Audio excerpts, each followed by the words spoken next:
Magandang araw mga kaibigan.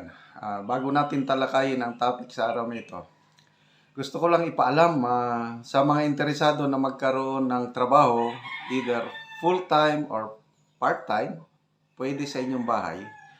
Ito po isang income opportunity na magkatrabaho kayo. Panoorin nyo ang short video na ito, mag-register kayo online sa QR code na may pakita.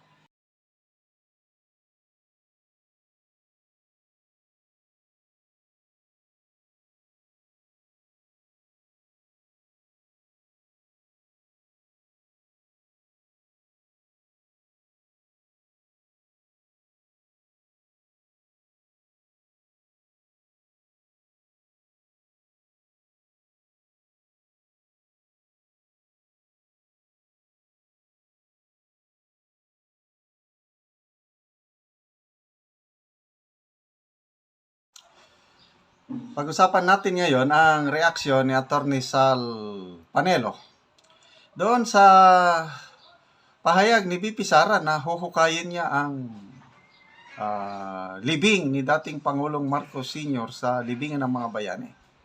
Okay? Na parang napraning na ang mga loyalists. Nag-react na sila ng gusto. Okay.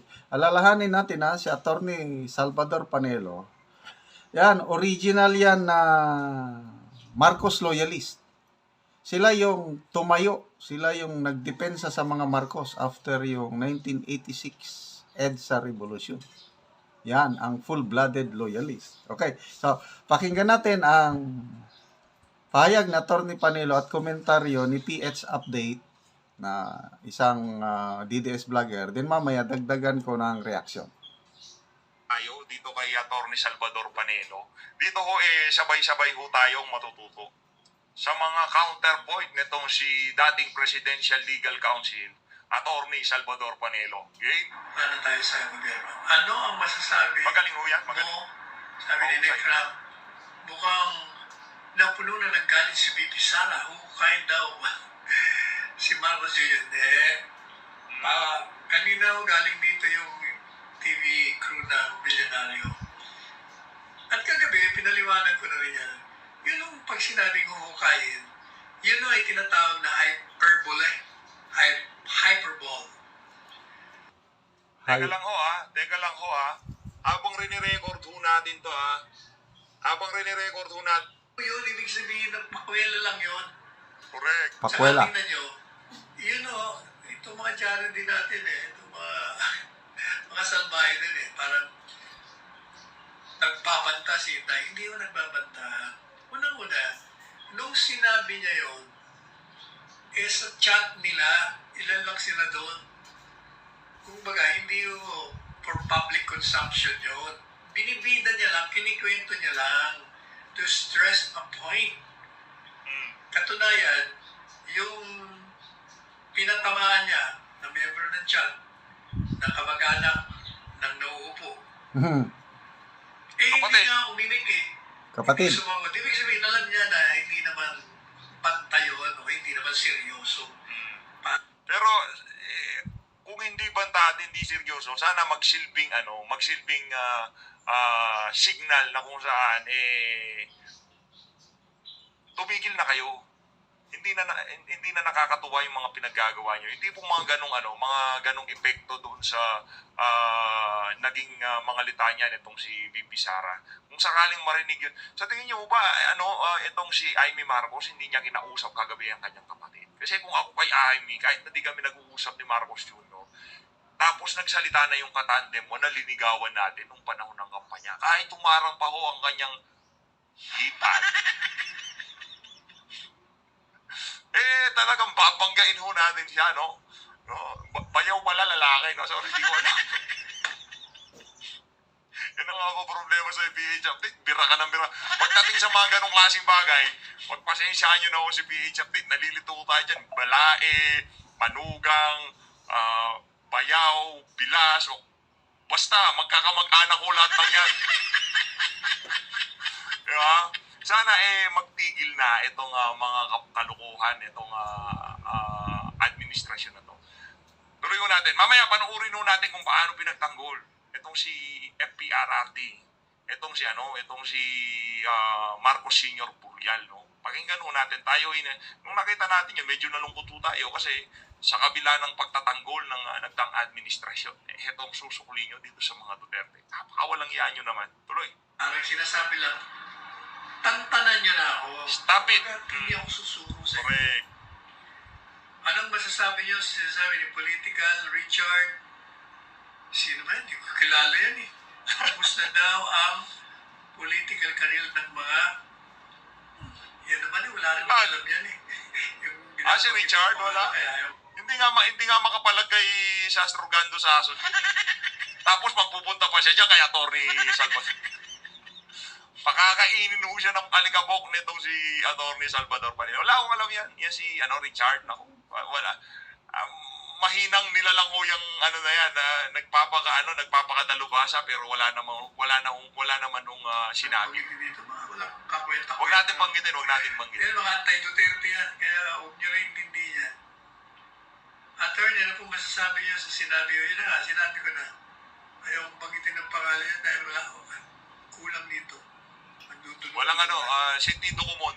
Kumusta na si Tatay Tico, Mama? Okay. Kumusta na si Tatay Tico, Atty.? Maganda ang kanyang kalusugan. Wow. Ayos. Wala maganda. Madalas ko kami magkausap.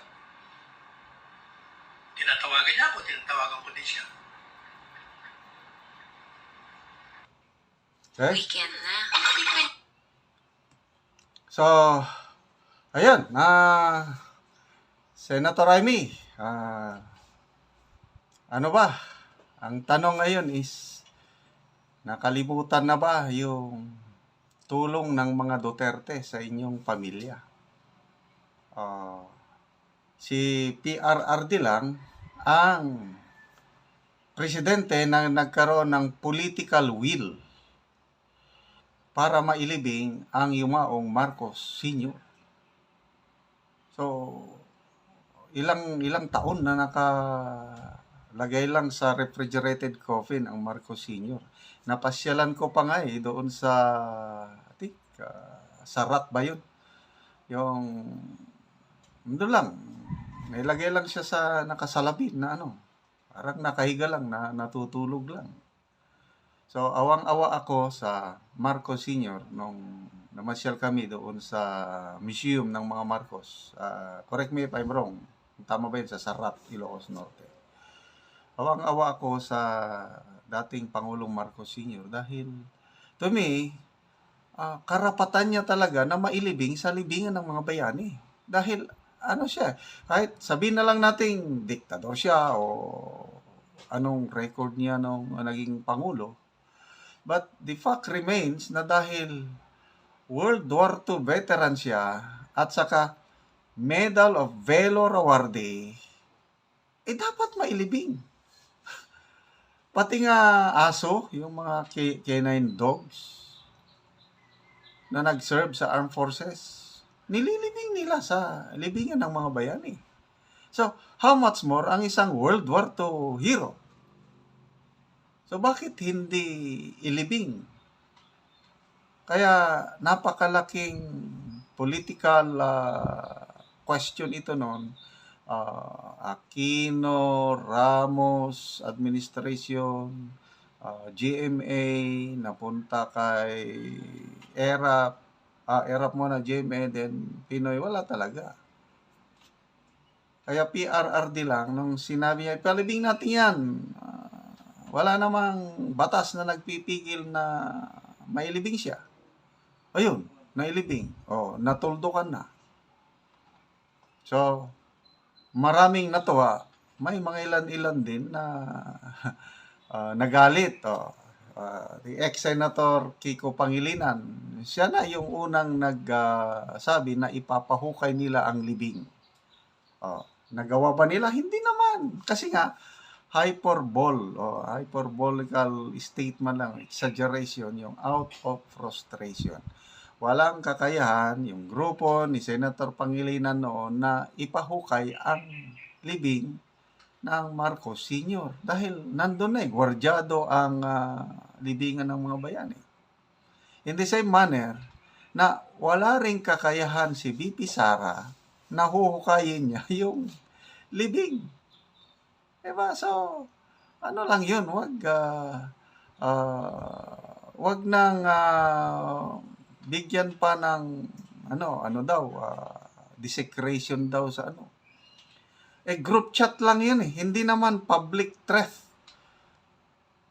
Ikwininto lang ni BP Sara yung chat nila sa close friends niya kasama si Senator Amy na ganon, tigilan nyo ako, ganon lang. Ang punto, tigilan nyo na ako kasi kung hindi yun, nakapagsalita dahil napuno na ang salok ang mabait na BP Inday Sara.